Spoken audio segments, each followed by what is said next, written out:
Hello dear student, आप सभी का एक बार फिर स्वागत करते हैं अपने इस यूट्यूब चैनल पे। आज के इस वीडियो में क्लास 10th हिंदी सामाजिक विज्ञान के लिए हम लोग 25 मोस्ट वांटेड एमसीक्यू क्वेश्चन करने वाले हैं। 25 मोस्ट वांटेड क्वेश्चन करने वाले हैं। ये जो भी एमसीक्यू क्वेश्चन है ये 2024 और 2023 और एनसीईआरटी और सभी क्वेश्चन बैंक से मैंने लिया है।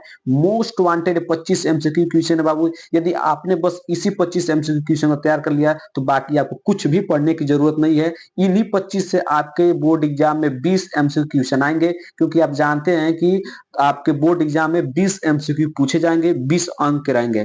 तो आपने बस ये 25 तैयार कर लिया तो इसमें से 20 100% है कि आपके एग्जाम में आ जाएगा। 20 नहीं, कम से कम 15 तो आ ही जाएगा। एकदम लिख कर लीजिए। 100% मैं बोल दे रहा हूं, ताकि ये 100% बोल दे रहा हूँ कि सभी प्रश्न मतलब 25 में से 15 प्रश्न आपके एग्जाम में आएंगे ही आएंगे, क्योंकि ये बार बार रिपीट हुए हैं 2024 के पेपर में और 2023 के पेपर में। ठीक है, तो चलिए वीडियो को स्टार्ट करते हैं और एक एक प्रश्न को हम लोग देख लेते हैं। यदि आप हमारे चैनल पहली बार आए तो चैनल को सब्सक्राइब कीजिएगा, वीडियो को लाइक और एक प्यारा सा कमेंट जरूर कीजिएगा, ताकि आपको सभी सब्जेक्ट का मोस्ट इम्पोर्टेंट ट्यूशन मिलता रहे। ठीक है, तो सबसे पहला प्रश्न है बाबू, वियना की संधि कब हुई थी? वेरी वेरी मोस्ट इंपोर्टेंट प्रश्न है कि वियना की संधि कब हुई थी। ये 2024 में पूछा गया प्रश्न है और 2023 में, दोनों साल प्रश्न पूछा गया था। ठीक है, वियना की संधि कब हुई? 1848 में, 1815 में, 1834 में, 1900 ईस्वी में।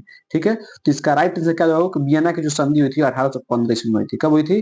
1815 ईस्वी में हुई थी। पहला प्रश्न हो गया। फिर हम लोग बढ़ते हैं दूसरा प्रश्न, एकदम जल्दी जल्दी कराएंगे ताकि आपका समय वेस्ट ना हो। ठीक है, दूसरा प्रश्न है कि हिंद स्वराज पुस्तक लेखक कौन है? वेरी वेरी मोस्ट इंपोर्टेंट प्रश्न है। 2024, 2023, 2022 में पूछा गया प्रश्न है। ठीक है, कि हिंद स्वराज पुस्तक लेखक कौन है? महात्मा गांधी, सरदार पटेल जी, सुभाष चंद्र बोस जी या बाल गंगाधर तिलक। ठीक है, तो जो हिंद स्वराज पुस्तक लेखक है वो कौन है? महात्मा गांधी जी। कौन है? महात्मा गांधी जी का क्या हो जाएगा? राइट आंसर हो जाएगा। ठीक है, अब हम बढ़ते हैं दूसरे प्रश्न पर।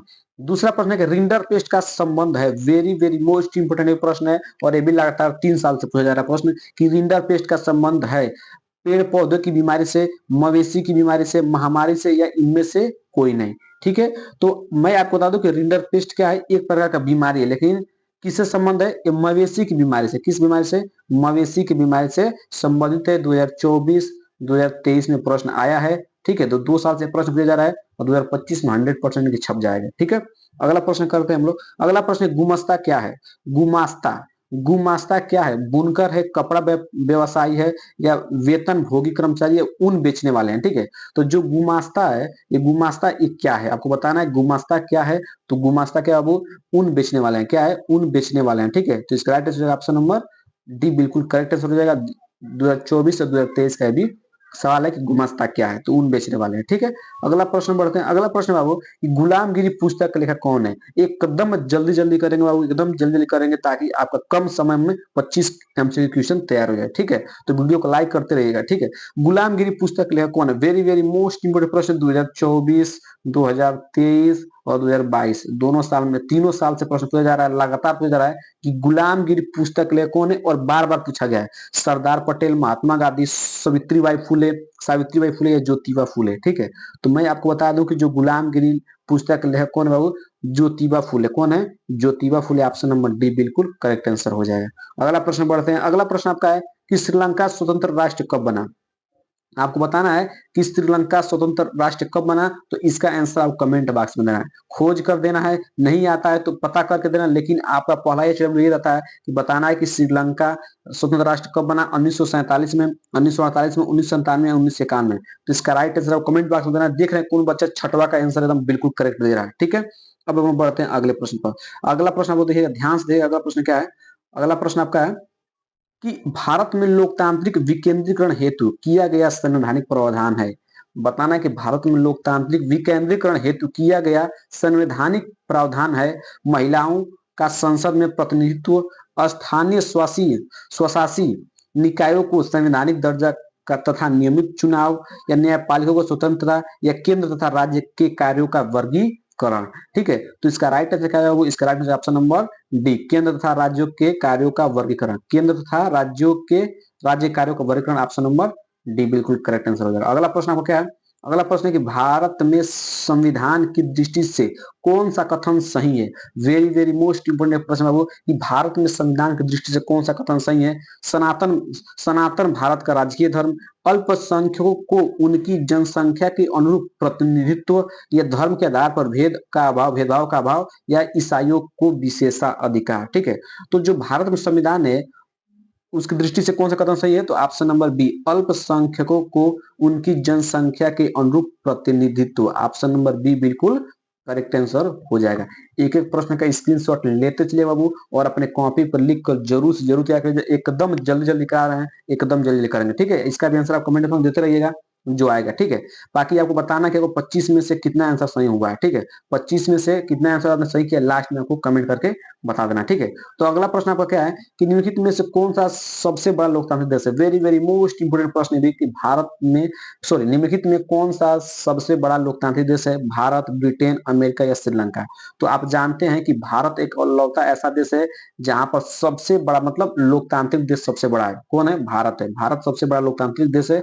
ऑप्शन नंबर ए बिल्कुल करेक्ट आंसर हो जाएगा। ठीक है, अगला प्रश्न की एक दलीय व्यवस्था बढ़ावा देती है। वेरी वेरी मोस्ट इंपोर्टेंट प्रश्न, लगातार 3 साल से पूछा गया प्रश्न है। एक दलीय व्यवस्था बढ़ावा देती है लोकतांत्रिक व्यवस्था को, अधिनायकवादी व्यवस्था को, या कुलीन तंत्र को, या राजतंत्र को। ठीक है, तो जो एक दलीय व्यवस्था बढ़ावा देती है किसको देती है बाबू? लोकतांत्रिक व्यवस्था को। किसको देती है? लोकतांत्रिक व्यवस्था को। तो ऑप्शन नंबर फर्स्ट बिल्कुल करेक्ट आंसर हो जाएगा।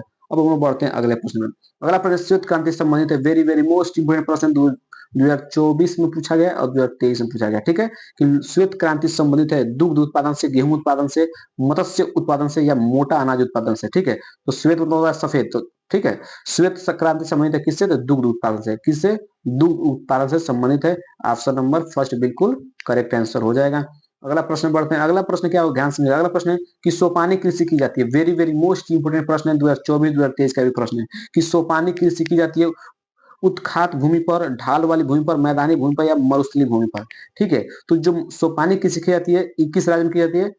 उत्तराखंड में। ठीक ना, उत्तराखंड में की जाती है। ठीक है, और सोपानी कृषि की जाती है कहां पर? ढाली वाली मैदान, ढाल वाली भूमि पर, ढाल वाली भूमि पर। ऑप्शन नंबर बी क्या आ जाएगा? बिल्कुल करेक्ट आंसर हो जाएगा। ठीक है, ये भी पूछा था सोपानी कृषि मतलब सोपानी कृषि किस राज्य में की जाती है?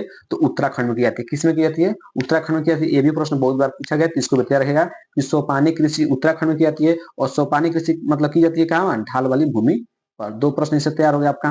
अगला प्रश्न बढ़ते हैं कि हौज खास जलीय निकाय स्थित है उड़ीसा में, राजस्थान में, कर्नाटक में, दिल्ली में। ठीक है, तो जो आपका हौज खास है इस जलीय निकाय कहाँ स्थित है? तो इसका right answer option number D, Delhi में। कहाँ स्थित है? दिल्ली। इसका राइट आंसर हो जाएगा ऑप्शन नंबर डी बिल्कुल करेक्ट आंसर हो जाएगा, डी से दिल्ली। ठीक है, अगला प्रश्न क्या है कि सबसे लंबा राष्ट्रीय जलमार्ग है। बताना कि सबसे लंबा राष्ट्रीय जलमार्ग क्या है? हल्दिया से इलाहाबाद, सदिया से धुबरी। ठीक है, धुबरी, या केरल में पश्चिम तटीय नहर, या कीड़ानाड़ा से पुंडीचेरी। ठीक है, तो इसका राइट आंसर क्या होगा कि सबसे लंबा जलीय मार्ग क्या है? तो हल्दिया से इलाहाबाद। हल्दिया से इलाहाबाद ऑप्शन नंबर फर्स्ट बिल्कुल करेक्ट आंसर हो जाएगा, हल्दिया से इलाहाबाद। ठीक है, अगला प्रश्न क्या है कि भारत में इलेक्ट्रॉनिक राजधानी है। बताना कि भारत की इलेक्ट्रॉनिक राजधानी कौन है? हैदराबाद, दिल्ली, बेंगलुरु, या पुणे। ठीक है, तो मैं आपको बता दूं कि भारत की इलेक्ट्रॉनिक राजधानी किसे कहा जाता है? वो तो बेंगलुरु कहा जाता है। किसे कहा जाता है? बेंगलुरु को। तो ऑप्शन नंबर सी बिल्कुल क्या आ जाएगा? करेक्ट आंसर हो जाएगा। ठीक है, अगला प्रश्न बढ़ते हैं। अगला प्रश्न क्या है कि अंतर्राष्ट्रीय व्यापार को उदार बनाने का उद्देश्य है। अंतर्राष्ट्रीय व्यापार को उदार बनाने का उद्देश्य किसका है? आईएमएफ का, डब्ल्यूटीओ का, एनएटीओ का, नाटो का, या वर्ल्ड बैंक का। ठीक है, तो इसका राइट आंसर क्या जाएगा कि अंतर्राष्ट्रीय व्यापार को उदार बनाने का उद्देश्य किसका है? डब्ल्यूटीओ का है। किसका है? डब्ल्यूटीओ का है। ठीक है, डब्ल्यूटीओ का है, ऑप्शन नंबर बी। ठीक है, अगला प्रश्न बढ़ते हैं। अगला प्रश्न क्या है कि राष्ट्रीय उपभोक्ता दिवस कब मनाता है? वेरी वेरी मोस्ट इंपोर्टेंट प्रश्न, लगातार 3 से 4 साल से प्रश्न दिया जा रहा है कि और राष्ट्रीय उपभोक्ता दिवस कब मनाया था? 24 दिसंबर को, 5 जून को, 10 दिसंबर को, या 24 अक्टूबर को। तो मैं आपको बता दूं कि जो राष्ट्रीय उपभोक्ता दिवस है ये कब मनाया था? 24 दिसंबर को मनाया था। कब मनाया था? 24 दिसंबर को। तो ऑप्शन नंबर एक बिल्कुल करेक्ट आंसर हो जाएगा। अगला प्रश्न क्या है कि वर्ष 2017 से 2018 में द्वितीय क्षेत्र में कितने प्रतिशत श्रम को रोजगार प्राप्त था? बताना है कि 2017 से 2018 में द्वितीय क्षेत्र में कितने प्रतिशत श्रम को रोजगार प्राप्त था? 49%, 11%, 15%, या 25%। ठीक है, तो इसका right answer option number D 25%। कितना प्राप्त था? 25% प्राप्त था। ठीक है, अगला प्रश्न बढ़ते हैं। अगला प्रश्न क्या है कि वर्ष 2019 में भारत में जन्म के समय संभावित आयु कितनी थी? 68.8 वर्ष, 72.8 वर्ष, 75.8 वर्ष या 67.8 वर्ष। ठीक है, तो इसका राइट आंसर क्या है? 2019 में भारत में जन्म के समय संभावित आयु कितनी थी? 68.8%। कितना था? 68.8%। तो ऑप्शन नंबर फर्स्ट बिल्कुल करेक्ट आंसर हो जाएगा। ठीक है, अगला प्रश्न क्या है कि वर्ष 2012 में भारत के प्रति हजार ग्रामीण परिवारों में कितने प्रतिशत परिवारों की साख का स्रोत व्यवसायिक बैंक थे? 33%, ठीक है, 18% या 25% या 40%। ठीक है, तो इसका राइट आंसर क्या जाएगा? Option number C 25%। कितना थे? 25% थे। तो ऑप्शन नंबर सी बिल्कुल करेक्ट आंसर हो जाएगा। अभी तक हमने केवल टोटल 20 एमसीक्यू क्वेश्चन कर लिया, बाकी हम लोग और 5 एमसीक्यू करते हैं। ठीक है, अगला प्रश्न क्या है? अगला प्रश्न कारनाल से संबंधित है। बताना है कारनाल से संबंधित देश है। कारनाल से संबंधित देश है जर्मनी, ठीक है, अमेरिका है, फ्रांस या ब्रिटेन। ठीक है, तो कारनाल से संबंधित कौन सा देश है बाबू? तो आपका ब्रिटेन है। कौन है? ब्रिटेन है। तो ऑप्शन नंबर डी बिल्कुल इसका करेक्ट आंसर हो जाएगा। ठीक है, अगले प्रश्न बढ़ते हैं। अगला प्रश्न, नेपोलियन बोनापार्ट का पराजय कब हुई थी? आपको बताना है कि नेपोलियन बोनापार्ट की पराजय कब हुई थी? 1810 में, 1815 में, 1817 में, 1818 में। ठीक है, तो मैं आपको बता दूं कि नेपोलियन जो बोनापार्ट था इसकी पराजय कब हुई थी बाबू? 1815 में। कब हुई थी? 1815 में। तो ऑप्शन नंबर बी बिल्कुल करेक्ट आंसर हो जाएगा। ठीक है, अगले प्रश्न बढ़ते हैं। अगला प्रश्न, महामंदी का सबसे बुरा असर पड़ा? तकनीकी पर, कृषि क्षेत्र पर, परिवहन पर या उपयुक्त में से कोई नहीं। ठीक है, तो ये वेरी वेरी मोस्ट इंपोर्टेंट प्रश्न है। महामंदी का सबसे बुरा असर किस पर पड़ा था? कृषि क्षेत्र पर। किस पर? कृषि क्षेत्र पर। ऑप्शन नंबर बी बिल्कुल करेक्ट आंसर हो जाएगा। ठीक है, अगला प्रश्न है कि निम्नलिखित में से कौन सा विषय संघ सूची से संबंधित है? ठीक है, आपको बताना है कि कौन सा विषय है जो संघ सूची से संबंधित है? प्रतिरक्षा, कृषि, शिक्षा या व्यापार। ठीक है, तो इसका राइट आंसर क्या हो जाएगा? इसका right answer option number first प्रतिरक्षा। प्रतिरक्षा है जो विषय संघ सूची से संबंधित है। ठीक है, अगला प्रश्न क्या है कि भारतीय रेल में रेल प्रखंडों की कुल संख्या है। वेरी वेरी मोस्ट इंपोर्टेंट प्रश्न है कि भारतीय रेल में रेल प्रखंडों की कुल संख्या कितनी है? 16 है, 18 है, 10 है या 12 है। ठीक है, तो भारतीय रेल में रेल प्रखंडों की कुल संख्या कितनी? 18 है। तो ऑप्शन नंबर बी क्या आ जाएगा? बिल्कुल करेक्ट आंसर हो जाएगा। 18 है। ठीक है, 18 है। ठीक है, तो इस तरह टोटल कितना एमसीक्यू कर लिया? वो टोटल हमने यहाँ पर 25 एमसीक्यू क्वेश्चन कर लिया है। बाकी इसमें से आपने कितना सही किया है वो ऊपर आपको अपना नंबर चढ़ा लेना है। बाकी कमेंट बॉक्स में बताना है कि सर मेरा इतना सही था, 25 में से मैंने इतना सही किया है। तो जिन बच्चों का 25 में से कम 10 सही है वो अच्छा स्कोर करेंगे और उनकी पढ़ाई एकदम शानदार लेवल पर चल रही होगी। बाकी जो इनसे कम है उनको थोड़ा और मेहनत करने की जरूरत है। तो चलिए मिलते हैं अगले वीडियो में।